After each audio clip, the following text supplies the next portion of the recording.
vamos a ver lo necesario para laminar, lo que son las herramientas, no, sino los utensilios y algunas cosas aquí que verán que son los pigmentos, que eso está de moda, y para que vean los pigmentos que vamos a usar a lo largo de los vídeos y otros que ya hemos usado. Vale, entonces comenzamos con lo principal, que son las tijeras. Yo siempre tengo varias, este lleva conmigo, como dije al principio, muchos años.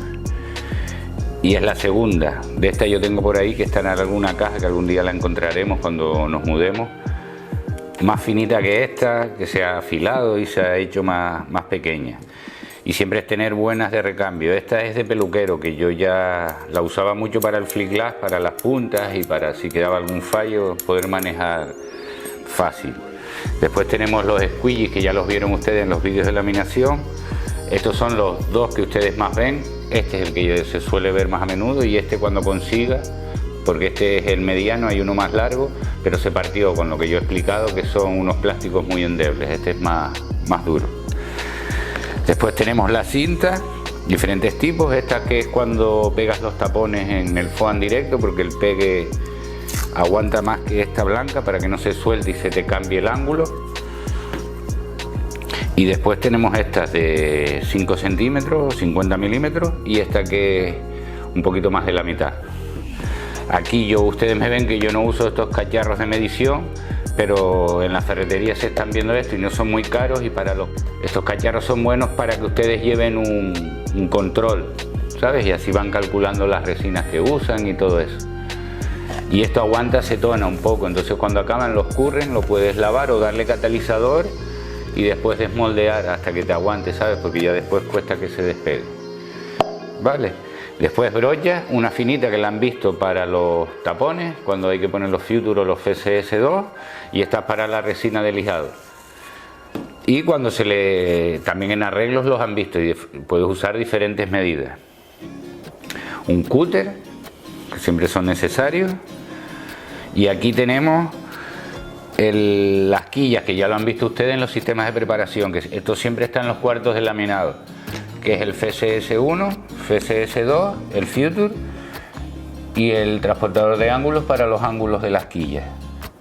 Vale, esto lo van a ver de cerca. Vamos a ver los pigmentos aquí de cerca. Tenemos los opacos, que ya lo han visto usar en el azul y en el rojo, y estos son los translúcidos. Vale, que ven que hay muchos colores, son polvo. Vale, y estos también son polvo, pero estos que ven aquí, por ejemplo, son de neón, que se ven en la oscuridad.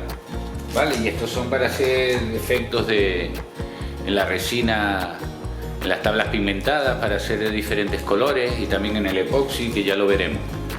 Vale, esto era lo que quería enfocar aquí de cerca para que lo vieran mejor. Vale.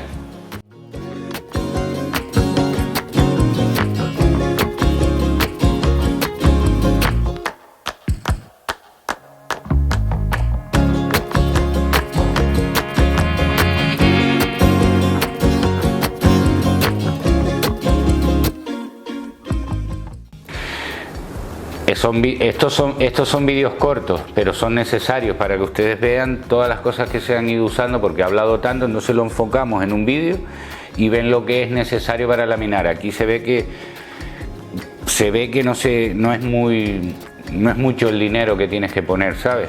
De aquí, de todo lo que ustedes ven, lo más caro son las tijeras buenas y esto que lo compras de la casa, ¿sabes? Es lo único. Vale, pues espero que les haya servido, y si es así, pues ya saben, suscríbanse, compartir y todo eso. Y nos vemos en el siguiente vídeo. Vale, venga, y gracias por seguir ahí.